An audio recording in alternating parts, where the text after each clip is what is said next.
All right. Well, I guess I'll get us started then. So, hi everyone. My name is Kendra Krueger.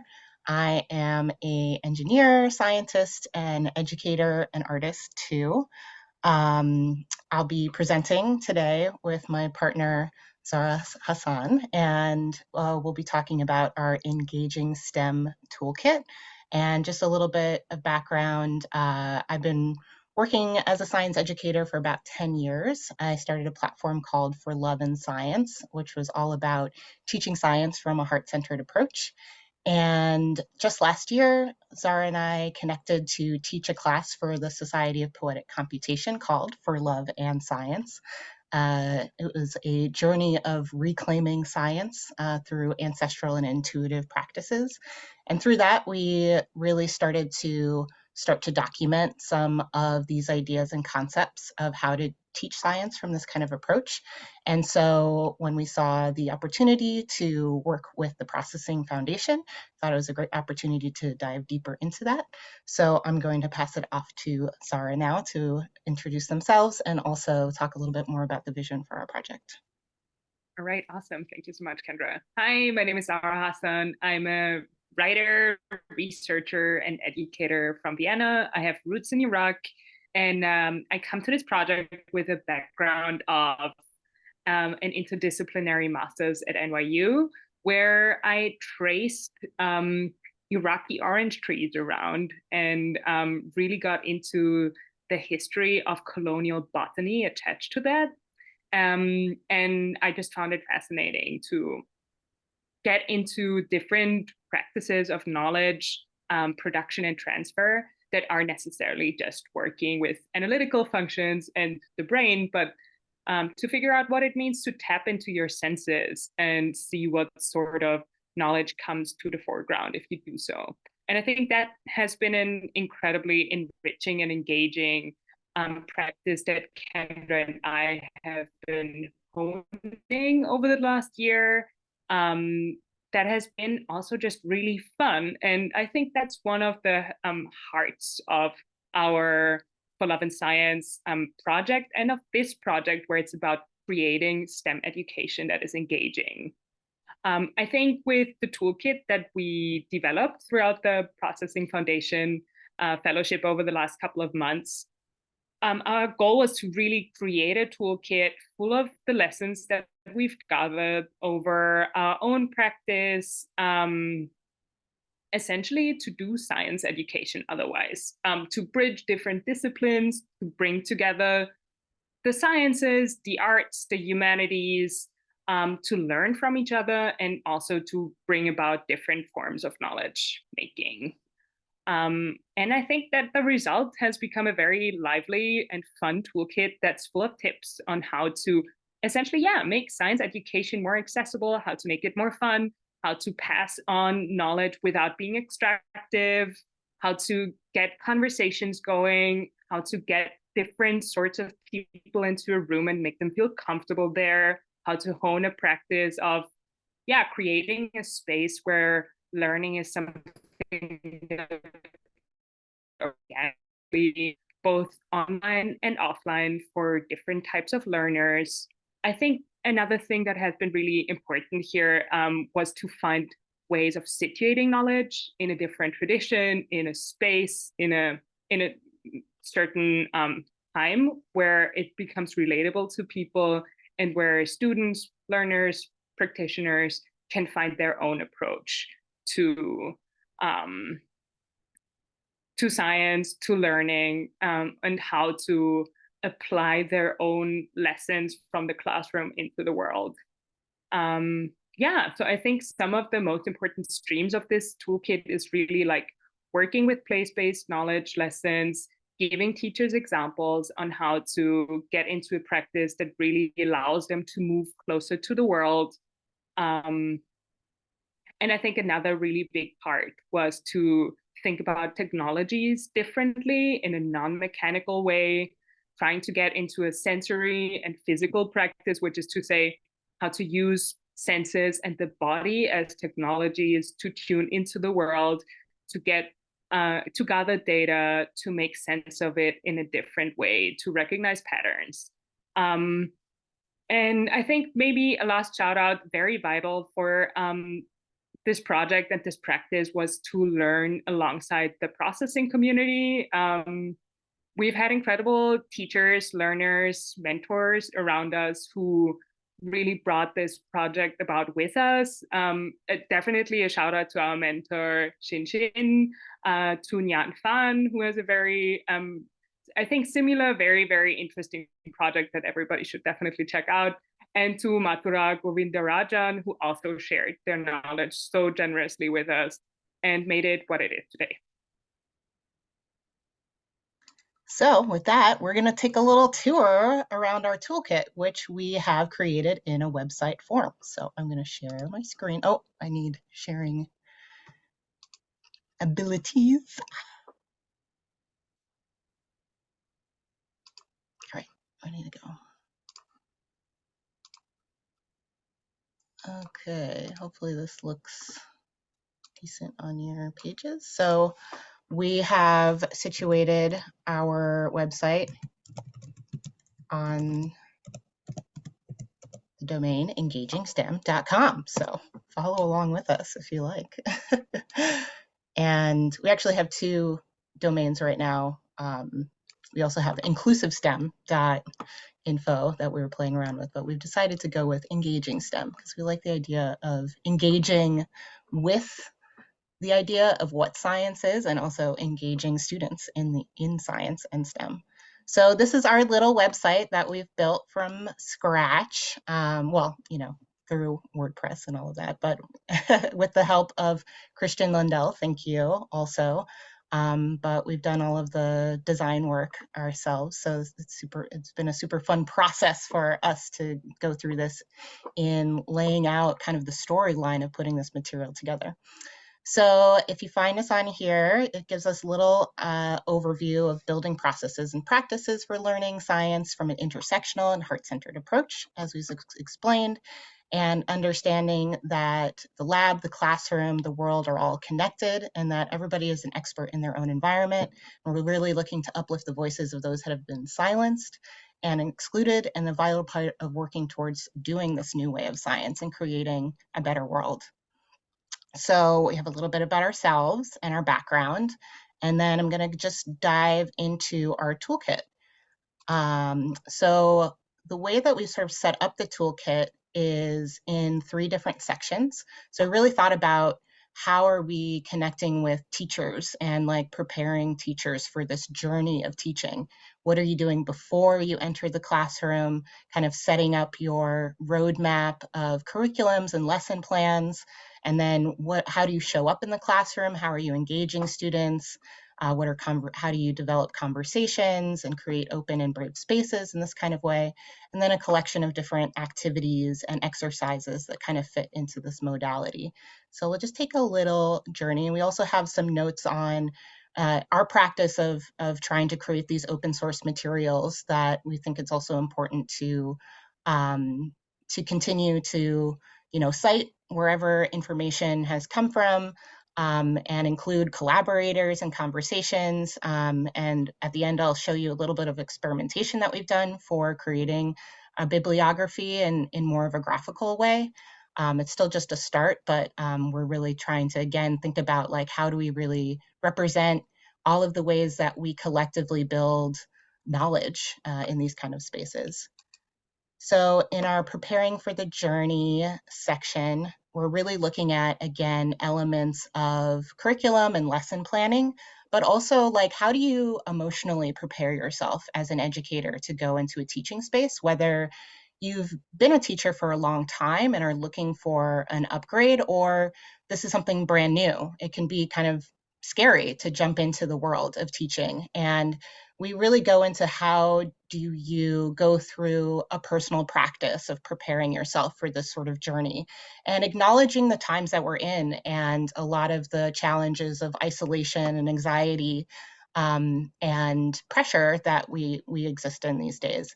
And so we have some different exercises and visualizations and meditations that we offer in preparing yourself for doing this, because we really feel like as teachers, again, we're kind of like moving into this gauntlet space where we want to be available uh, and to be leaders in these educational spaces. But there's often a lot that's working against us, and a lot that we have to like carry and hold in these spaces. So there's a lot of things like we want to bring our radiance into being educators, but it's not always possible. How do we like tap deeper into our own sense of curiosity and our own sense of excitement about, specifically in teaching science. We really feel like you're tapping into a sense of curiosity is a pinnacle point of teaching science. And how do we inspire that sense of curiosity and inspiration in young people? So how do we keep coming back to this as a practice for ourselves in order to be role models for young people? So we have a few different exercises, activities. This is a visualization exercise of looking at an archetype of the particle and the wave in quantum physics, of understanding like how we can be both these very distinct and solid objects, but also be more amorphous. Because something that we try to bring into this these ways of teaching is using patterns and archetypes and even anthropomorphizing certain aspects of science and physics and nature in these ways where we can create more of an emotional connection with them and do these practices of storytelling. How do we create these stories that we can have more of a visualization of what those energy dynamics are like? So this is kind of like an entry point into doing that kind of visualization for an educator, just to start to get familiar with what that looks like, what that feels like, and some other tips on like how to get unstuck. Just another kind of piece through. So more on building elements of curriculum, that we have some great references from other processing fellows in here that we met with, and their exercises. I think we have non exercises in here on talking about building curriculum as a house. Recommend those. Zahra's put together a really great accessibility checklist of understanding like language that's in developing syllabi. The syllabi is kind of that first piece of paper, that first contract that is shared with students. So how do you like really frame that in a way that is not going to be almost already setting up a uh, a conflicting relationship with students, or an adversarial relationship, but more of this like, we're going to go into this together as a journey, and creating language that creates that sense of sort of like shared journey in these sort of processes. Also, we have some more components of what we've really think about of engaging STEM, in terms of including components of social context. So a lot of things that we see that are missing in STEM education curriculum, and this is very general, like a lot of the tools in this kit can be utilized for all ages, K through 16. Both for young audiences, high school students, middle school students, and also college classes of teaching science and technology. But something that we find is often missing in these kinds of lessons and curriculums is more of a historical and philosophical background of where did these ideas come from, and these concepts, who came up with them, like what else was happening in the world when people were learning about atoms or molecules, or learning about DNA or quantum physics. And I think that really like creates a bigger picture of us as humans being part of this process of learning about nature and the world around us. Also including more emotional and embodied learning. So as Zahra was saying, we really emphasize this idea that our own bodies are a technology that is able to process and detect information from our external environment, and can be just as finely tuned and calibrated as our analytical minds can. And actually, we're really good at processing large amounts of data and detecting patterns in that data through a lot of our intuitive senses, through our five senses, through things that just percolate up through our subconscious. And how do we start to tune into and understand that information that's coming through our senses? And then generally, of course, the critical consciousness and inquiry. So we still want to have that analytical skill building, computational skill building, but also like incorporating more of this intuitive understanding and knowledge building along with it. That comes with more of these ancestral practices as well, and understanding other types of knowledge and information gathering from other cultures across the world. And so then we've just got, we kind of like have things that are more general philosophical ideas, and then more concrete steps of things that you can build into your curriculum, little small things like just obviously, again, of this idea of like, depending on what your capacity is for an upgrade or changing or integrating some of these concepts, you can just do little things, little conversation builders, telling your own story as part of the beginning of your class, working on incorporating more small group discussions. And many facilitators might be familiar with these kind of practices, but in more traditional STEM education fields, there hasn't yet been more of that integration of these conversations, of dyads, of dialogues, of deep listening sessions that can be incorporated into these kind of STEM education spaces as well. I've already mentioned history of science, philosophy of science, but also patterns and system thinking, moving into this way of thinking about the world as more of this interconnected entity that is kind of moving away from the traditional reductionist approach of understanding or of practicing science, of breaking things into smaller pieces, but instead understanding them as an interconnected system. And how do we see the complexity and the interconnections within those kind of systems? And so lots of things here. I could go into, there's a lot of content on this website, so I can go into depth in so much of it. But again, we have more for each of those different pieces. We have kind of more content that you can dive deeper into, of thinking about what are ways to talk about like the history of science and philosophy of science. How do you find like references in books in this kind of way? How do you do place-based learning? So this is a big concept that's growing right now, like thinking about what is place? Why is it important to incorporate aspects of the local environment of where you're teaching a class? Why is that important? How do you build a lesson based on, different issues that are happening in your community, whether they're environmental, infrastructure, medical, social, personal, and incorporating that in? We give some examples for New York City. Looking at more patterns and archetypes as learning technologies, looking at systems and these kind of like looking at behaviors and shapes, giving some examples from other lessons on here, talking about data and sensing with Arduino systems compared to our body systems again. All right, let's see, where should I go here? So that's just in the preparing for the journey section.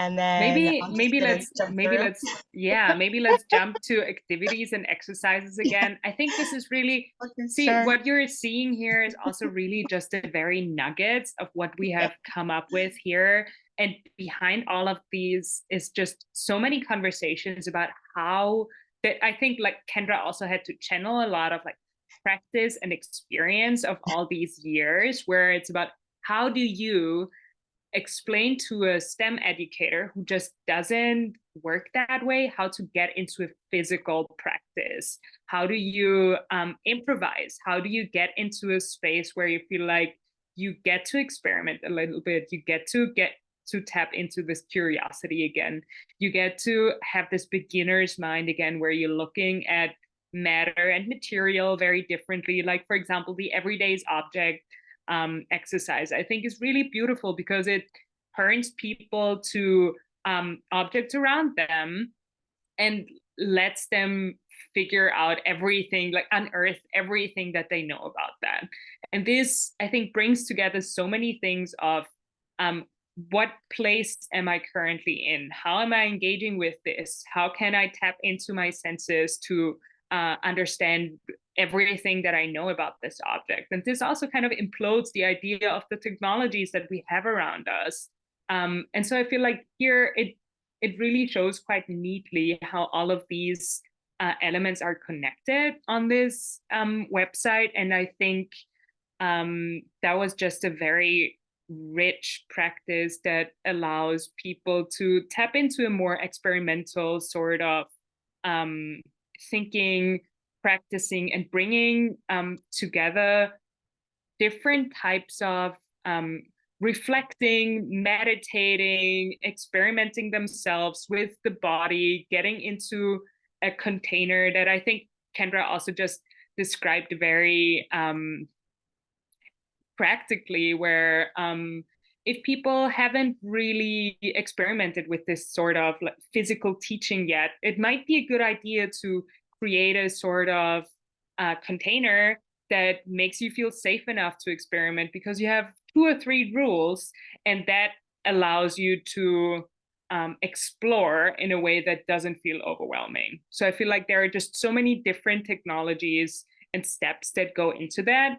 And maybe as one last nugget, something that I think is really beautiful is also the projects that our For Love and Science participants have come up with, where I think our idea was to really think about the lab as something that can also be a gallery space. And in the, yeah, exactly. Here we see where we went to the lab at CUNY, where Kendra showed us around and showed us the different disciplines and laboratories and technologies that they use. And here students came up with their projects after the 10-week SFPC class, where they really brought these practices together of engaging art with hard science research methods, of tracing generational lines of trauma, of using technologies that are ancestral, of bringing together creative practice and their engineering knowledge. And I think, yeah, just created this space where the idea is that people can walk around and look at the gallery and see how that is also a laboratory in and of itself. And I think that might be at the heart of the For Love and Science class, and also of this toolkit that we created together. And yeah, I think that's a little bit of an insight. Yeah, yeah. And yeah, so there's a lot of stuff here. We've also got a whole page on like more about pedagogy and different essays that we've written on these topics as well. And then just a last look at our bibliography. Also, we got kind of our classic bibliography and lots of books that we've referenced um, in this work. And then also we've been kind of playing around with Canopio of kind of creating maps of references. Let's see if this opens properly. So this is just sort of like an experiment of looking at like all the people, so this is a map of people of like some of my co-conspirators in Colorado and in different places that I've met people and who've tagged me, who've turned me on to these different books and these contents. And I think it's just like a great way to think about like the interconnections of communities and people and how we find like all these ideas and we create them really collectively. And so much of this knowledge is a collective journey, which I think again is also like at a basis of in STEM education, how are we like collectively building this understanding of the world around us and of our internal world and our relationship with one another. So I think we'll leave it there. So please check it out. You can find it right now at engagingstem.com or inclusivestem.info. So Zai, maybe you want to take it from there? Thank you both. Give me 1 second.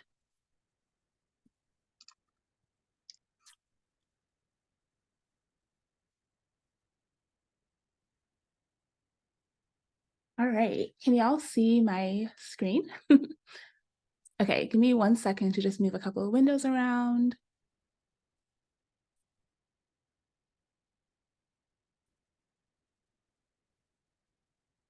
Okay. Thanks, y'all. So hi everyone, my name is Zainab Aliyu. I'm an artist and a cultural worker, and today I'm calling in from occupied Lenape territory, also known as Brooklyn, New York. And today I'll be sharing with you a talk called Echoes in the Archive, Decoding Colonial Legacies Through Sonic and Textual Interventions. And so to sort of unravel the layers of my fellowship project and to set the stage for the share, we have to rewind to 1977. And so in the heart of Lagos, Nigeria, a cacophony of voices of over 16,000 participants echoed through the air, heralding in this vibrant opening ceremony of Festac 77. And so Festac, or the Second World Black and African Festival for Arts and Culture, was a grand manifestation of Pan-Africanism that actually unfolded in my birthplace of Lagos, Nigeria in 1977. And it really celebrated the richness of around 56 different countries, like the African nations, both on the continent and in its diasporic communities worldwide. And the festival was more than just a celebration. It really was also this convergence of voices, a proclamation of unity, and really this catalyst for the seeds of African liberation movements that had happened in decades prior. And really at its core, Festac was a response also to the historical scars that were left by centuries of colonization. And really the exploitation and the suppression of African communities by colonial powers had really led to the fragmentation of cultures and the imposing of different foreign ideologies. And so Festac really emerged as this counter narrative. It was a space for formerly separated African communities to reconnect, share, and really celebrate their distinct yet interconnected identities. And also at the time that it was held, it was the largest Pan-African gathering to take place. And the festival became also a microcosm of the broader Pan-African movement, seeking to unite people of African descent globally. And the festival's opening ceremony was this momentous occasion featuring a kaleidoscope of colors, sounds, and performances. And it really encapsulated the spirit of a shared heritage and a shared journey towards collective agency. And with across the festival in the time that it took place, the different displays of traditional art, music, and dance, it was really this testament to the resilience of African cultures that had endured the trials of colonization. And so in this celebration, there is a reclamation of this heritage, and it really was a defiance against the erasure of culture and identity that was imposed by colonial legacy. And something that was also really important was that this shared experience of colonization became a unifying force for these different countries. And the promise of self-determination echoed not just in the different artistic expressions of the festival, but also in the various conversations that happened and were forged during the festival. And so as participants engage with one another and each other's shared histories, like their struggles, their aspirations, a collective consciousness emerged. And this consciousness would really continue to fuel the flames of African liberation movements thereafter. And so this is really challenging the colonial residue within the different respective communities there that had long been separated by borders and oceans. And so things like conversations around exploitation of resources, economic disparities, and the overall lingering effects of colonial rule gained prominence at this time. And so the festival in its essence reflected this commitment to dismantle the remnants of empire that was on the continent and pave a way for a self-determined future. And so FESAC was not just an event, it was a declaration that really resonated beyond the immediate time and space that it took place in. And really, it was a powerful testament to the resilience of African cultures and the indomitable spirit of a people who were determined to shape their own destiny. And so the colonial legacy of FESTAC really reverberates through time, impacting, like we the people of the African diaspora. And it's within this complex legacy that my project finds its roots, aiming to distort and reimagine the historical effigies that linger in our collective consciousness. And so the revelation of Festac emerged not just from the immediacy of the lived experience, but also really from the careful curation of historical artifacts. And so the importance of the archival practice really became evident for me as I traced the origins of Festac through this publication that was released in 2019 by Shimaranga Press, which is a publisher based in South Africa. And really my awareness of this event came to light primarily through this publication, as well as a series of different photos taken by Marilyn Nance. Actually, in a couple of slides I had in the past, the black and white photos were taken by Marilyn Nance, and she was the official photographer for the North American zone of Festac. And the publication really exemplifies the transformative power of archiving, as it, for me, helped to unearth this momentous celebration that might have otherwise slipped into obscurity. And so really, archives serve as custodians of collective memory, being repositories that can really disrupt historical erasure and safeguard narratives against the erosion of time.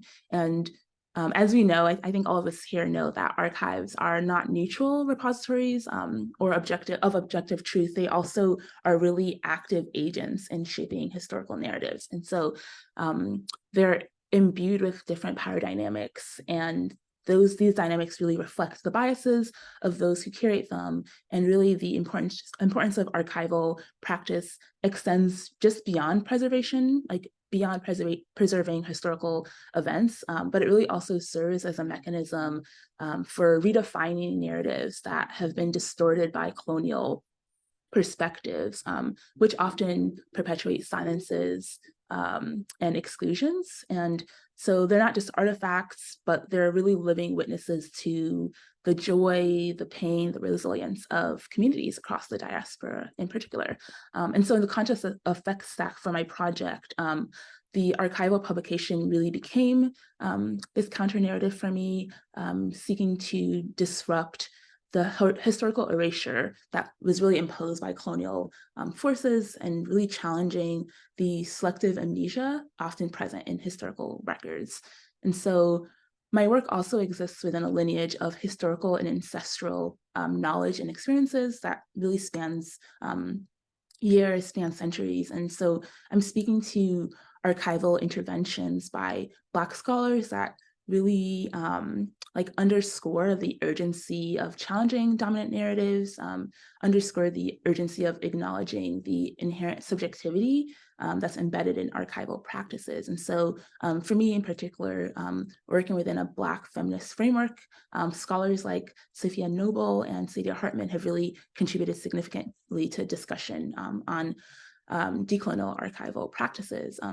Sophia Noble's exploration of algorithms and bias in archival systems really emphasizes the importance of critically examining the technologies that mediate access to historical information. And I'm also thinking of Saidiya Hartman, whose writing also underscores the limitations and biases that are inherent in historical archives. And she really seeks to shed light on the need for alternative methodologies that center voices and experiences of marginalized communities. And Hartman has also really eloquently explored the different nuanced relationships between objectivity and subjectivity in archives, and tying the false presentation of objectivity of archives to a critique of colonialism. And so in sitting with their works, I'm really thinking about the reparative archiving advocacy that, really advocating for an approach to acknowledge the historical injustices with the often violent processes that have shaped colonial archives as we know them, and really actively working towards redress. And so I look towards these scholars, among others, particularly in a Black feminist framework, who really illuminate a way forward, urging for a more ethical and more critically engaged approach to archiving. And also for me, my personal connection to Festac comes through my father, who attended the festival. So I really did not know this event existed until 2019. And my dad attended Goddamn festival. And so, yeah, he attended this when he was 19. And it was so casual to him, like, yeah, I do this thing. And I was like obsessively like interviewing him about his experience in this. And yeah, my dad was a DJ in Nigeria in the 70s and the 80s. And so I grew up in a household with, you know, like jazz, Afro beats, piano, etc. Always in the background is like the score of my childhood. And yeah, music was always something that served as a constant thread for me, really connecting me to my roots and providing a sense of home in different places. And yeah, like freedom songs in particular have really influenced my worldview and shaped my understanding of collective struggle.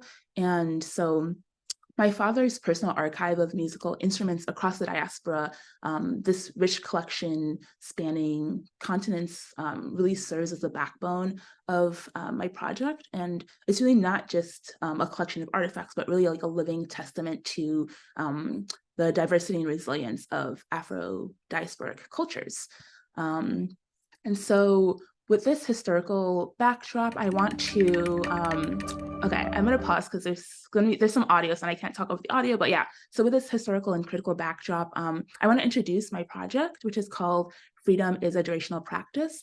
And it's an experimental durational moving image meditation on that's really seeking to foreground anthems of celebration across diaspora and transversing borders to fabricate this infinite Pan-African chorus of shared somatic vibrations. And so the work is actually a computationally generated ensemble that's composed of almost 100 at this time anthems, protests, freedom songs from the diaspora, and the anthem songs that have historically accompanied African liberation movements really carry the weight of both triumph and tribulation. So while they really encapsulate the spirit of resistance and the yearning for freedom, many of them are still really imbued with these patriarchal constructs. So really like vestiges of a past that intertwine with the complexities of decolonization. And so the promise of liberation, while deeply ingrained in the songs, still often carry undertones of like chauvinism and patriarchal norms, which is like really speaking to like the colonial legacy that I was talking about, specifically with the Festac event. And colonizers often imposed their languages in legal, educational, administrative contexts, really creating a linguistic framework and a lexicon that reinforce their version of history, as well as the implicit biases within them. And so really examining language allows us to deconstruct these narratives and recover suppressed and marginalized perspectives, and really allows us to challenge systems that perpetuate inequity. And so built with okay.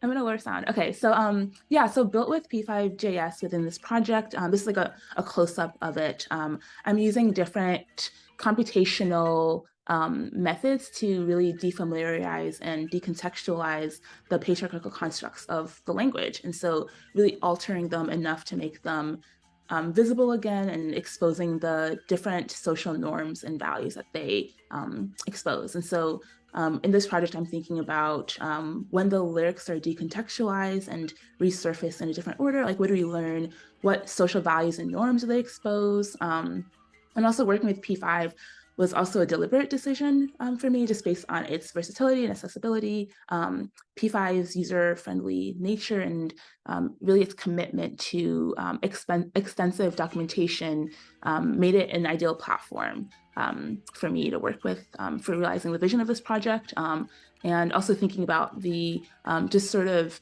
ethic of sharing, and it really speaks to things that I find important in cultural work.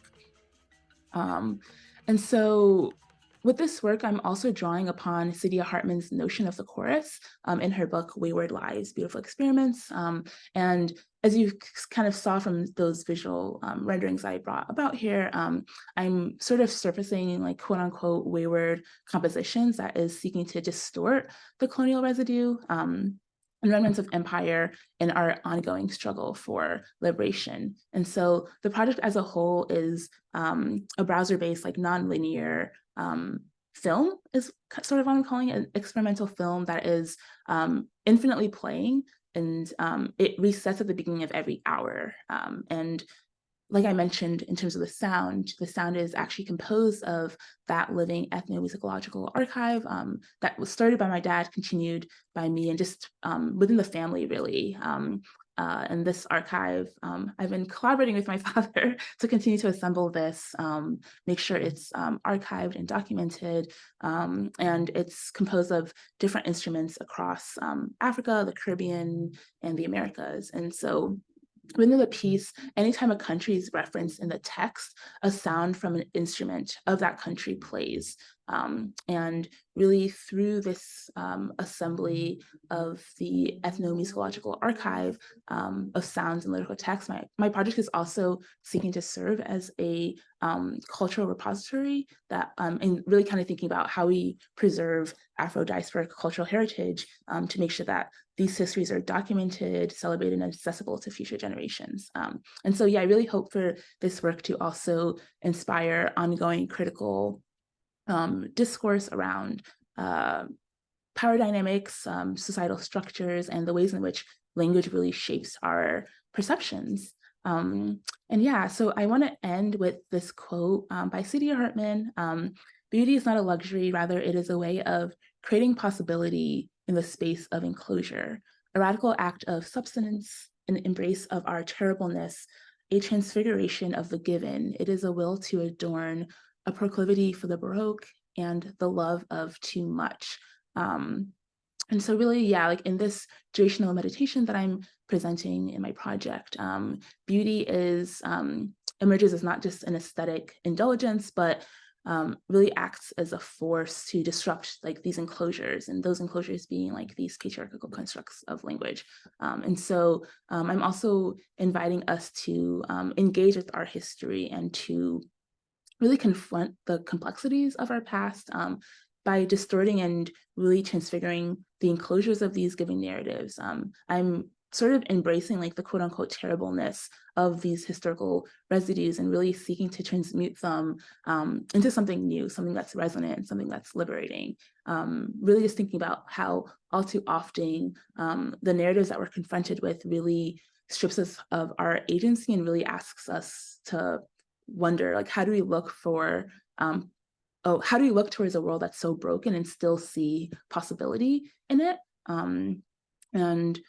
Yeah, like overall, my practice in this project and in my practice as a whole, I'm really concerned with studying the ideologies that are the ideologies of value systems that are prevalent in the way that our current world has been built, so that we can not only critique them, but also understand how we can imagine what an outside world to these carceral and surveillance technologies might actually look like. And I think it's really important for communities who are in these communities of ongoing oppression to really be able to define this and really have a stake in this. And so I think also in building this archive, I'm really exploring the possibilities of archival practice. And I'm in this, with this fellowship in particular, really thinking about how processing can really support work like this, how technologies like processing can support archival work like this, sound-based work like this. And yeah, I've been really excited about the way that this fellowship has yeah, just foregrounded opportunities to think about the expansive possibilities of processing software, and also thinking about processing's investment to building communities of practice around liberatory tech. And so, yeah, I will end with some screenshots.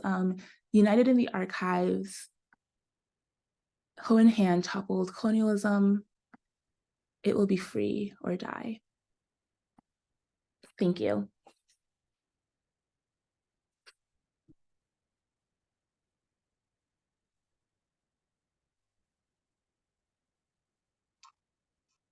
Yay. Well, maybe we can start. Something that I started to think about, Zai, when you were presenting, and maybe we can all like chime in on this idea. And I of this dynamic between, using technology, which sometimes I feel like it's just like I have this relationship with technology and also with even practices of documentation and like kind of like trying to fit something into a container but also to tell a story, and like how these tools are useful, but also feel some like kind of limiting sometimes. And I wonder, in your practice, what was it like in your process? Did you have to like, did something emerge that was like, you had to shift maybe in what you initially wanted to do in order to like utilize the tool in a certain way, or to like have it actually become a thing? And I can talk to like how that felt for me of trying to like build this website and trying to like pack all these things into something that looked a certain way, which I'm so glad that we got to that point. But also I feel sometimes I struggle with like trying to put things in and make something. I love your nonlinearity, because I felt like I struggled with creating a linear, like, as you can see, ours is also sort of becomes this like network, and I wish I could have created more of like, how do you create a curriculum or a guide for creating curriculum in a nonlinear way. um, so yeah, that's my rambling question or point of conversation for us all. Yeah, no, for sure. I think like these tools are inherently limiting because they are, even though they are working really hard to present like more ways for us to like interact in a more liberatory way, they are still built in the world that we live in, which is a world that's dominated by like these different value systems that we are sort of like working against, right? And so like they are limiting because they're built still like in this world. And I think with our work, we're trying to think outside of that.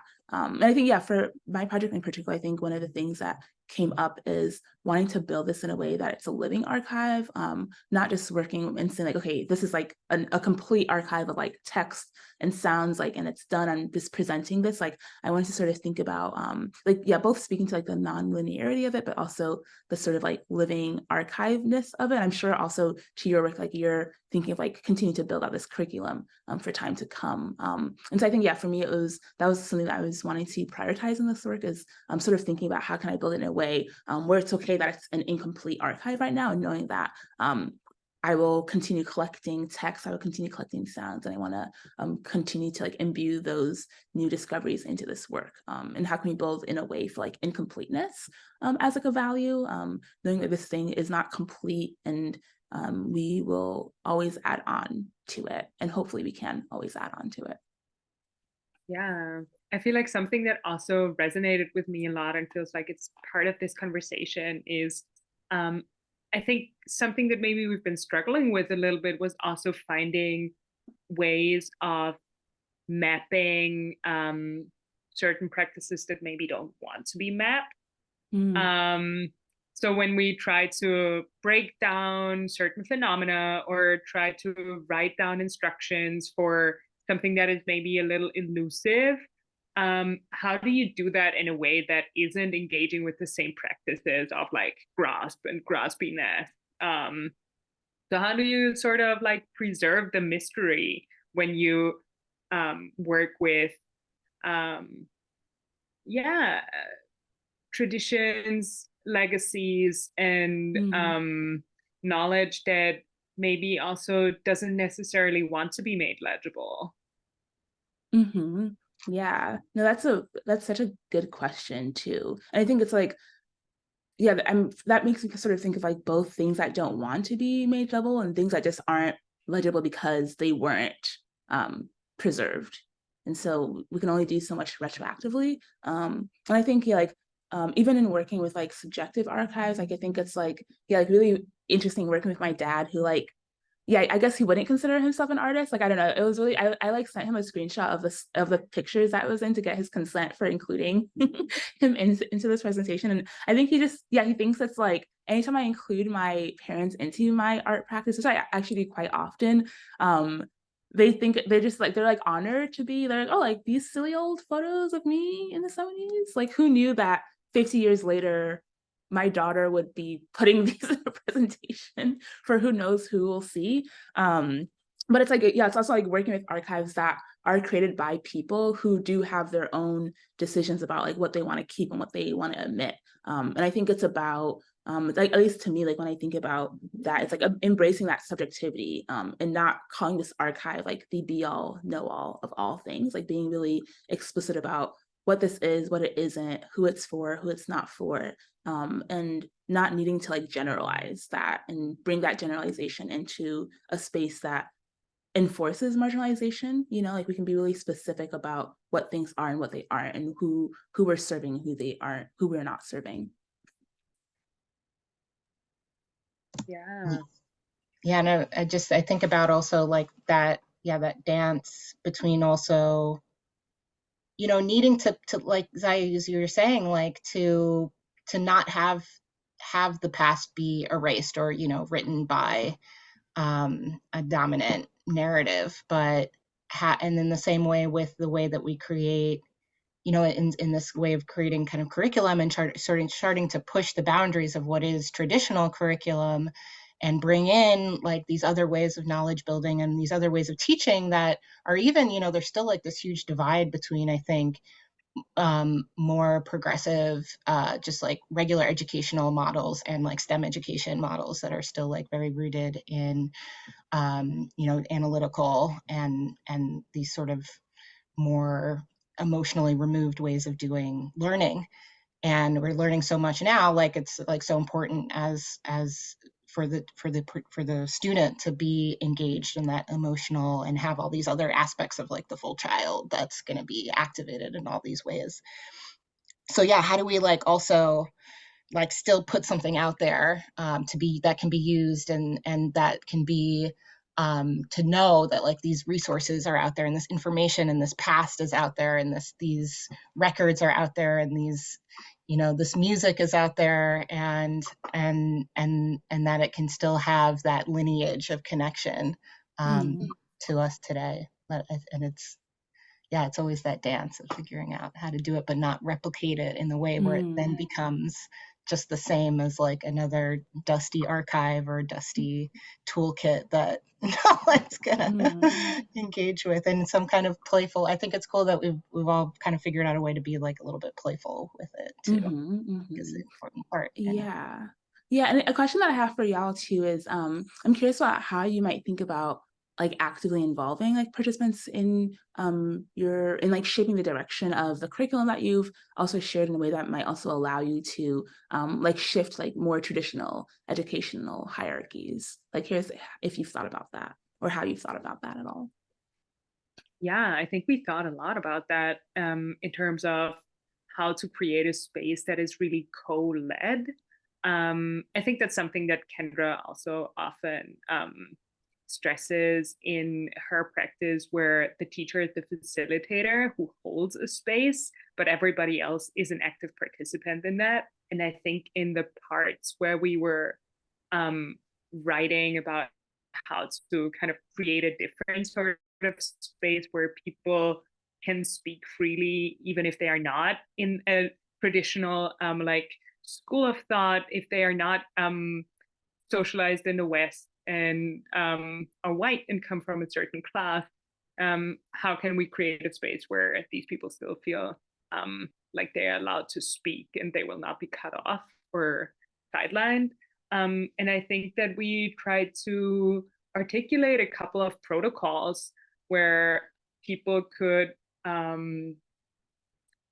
write agreements together, and write a protocol um, on how to map the space they're in, um, and really on the one hand have a responsibility where everybody is there to hold a space so that everybody can actually have a learning experience, and at the same time understand that students are also the ones who guide the process, whose curiosity matter, whose interests matter, and understanding that this is also where knowledge will really leave traces for people to then build the bridge back into their own experiences, into their own lives. And I think that was really also the dance that we tried to make, where everybody gets to come in with their own expertise and how to enhance that. We have experts by experience and we need all of them, their eyes, their senses, to solve the issues that we are presented with against the backdrop of the climate crisis. And just as another, on our website, most of the content that we put on there is all like in blog format, so people can comment and add and share. So we definitely hope that it remains interactive in that kind of format, and that it's open source and is used and, you know, shared, cited, and evolves and continues to evolve. And I think, you know, in the same way that we hope that it like infinitely can repeat and create new combinations and modifications, in that kind of way in all of the work that we could do or to share with others. So I guess that's that. We're reached our time. So thanks Thank you whoever so may be much. watching this. Thank Thanks you. for Thanks so much, talking y'all. to the two of you. And cut.